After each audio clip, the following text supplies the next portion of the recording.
Hola chicos, vamos a hablar sobre las clases de variables que existen en MATLAB. Hay muchas, pero solamente te voy a mencionar las más relevantes para nuestro curso de programación y métodos numéricos. Como ya vieron, al introducir un número, en este caso cualquier número, automáticamente la clase que me aparece es doble. En realidad, el tipo de datos por defecto es de números punto flotante y doble precisión que se almacenan en una matriz, ¿ok? Pero, por ejemplo, sabemos que existen también la cadena de caracteres. La cadena de caracteres aquí en MATLAB va a depender mucho de cómo lo introduzcas. Al principio, en el MATLAB pasado, el viejito, versiones viejitas, vamos a decirlo así, solamente se te permitía introducir cadena de caracteres usando la comilla normal, la sencilla, que es la del inglés, ¿ok? Este apóstrofe. Entonces, si yo, por ejemplo, colocaba mi nombre, pues no lo estoy asignando a ninguna variable. Acuérdense de que cuando no lo asigno a ninguna variable, automáticamente se guarda en la variable ans.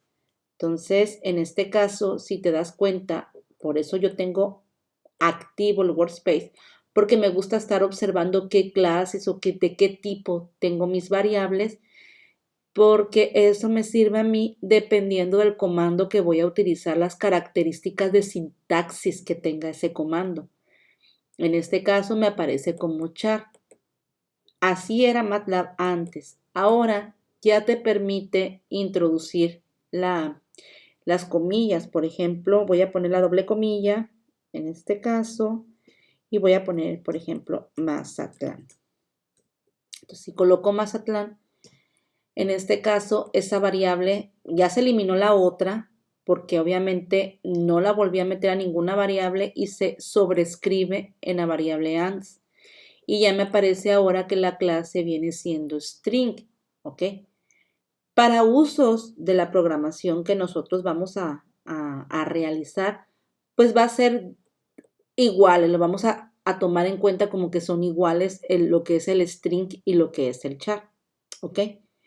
Existen otro tipo de clases. Existe la clase, por ejemplo, simbólica dentro de MATLAB y esa clase es muy importante cuando quieres hacer operaciones como algebraica, de cálculo matemático. En este caso, para introducir una variable de esa forma, nada más le pones, por ejemplo, sims, la instrucción sims, y vamos a decir que la variable x yo la quiero que sea simbólica. Y si quiero declarar más variables simbólicas, las puedo poner por un lado, c, puedo poner u, la variable o, la variable p. Todas ellas las estoy creando al mismo tiempo en una sola línea y cuando termine de ejecutarse esto, pues me van a aparecer que esas variables que están aquí, x, c, u o p, son simbólicas como aparecen aquí, ¿verdad? Son variables simbólicas y esas pues tienen su peculiaridad que vamos a explicar más adelante, ¿ok? Están otras variables que se llama inline. En este caso, generalmente se realizan cuando una función ya es una cadena de caracteres. Por ejemplo, vamos a suponer que yo coloque la siguiente función, que yo coloque y es igual a, lo voy a poner en comita, 2 por x,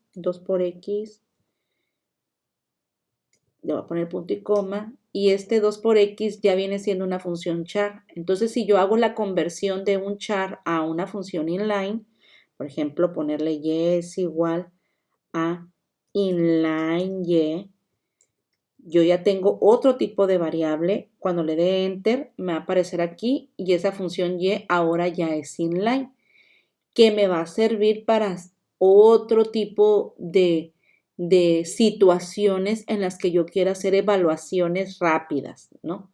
Entonces, hay muchos otros estilos o otros tipos de variable. Está, creo que la de, si tú sometes, por ejemplo, G es igual entre llaves en lugar de, a ver, vamos a aquí poner la llave, vamos a ponerle 6 entre llaves. Esta sería cel, ¿ok?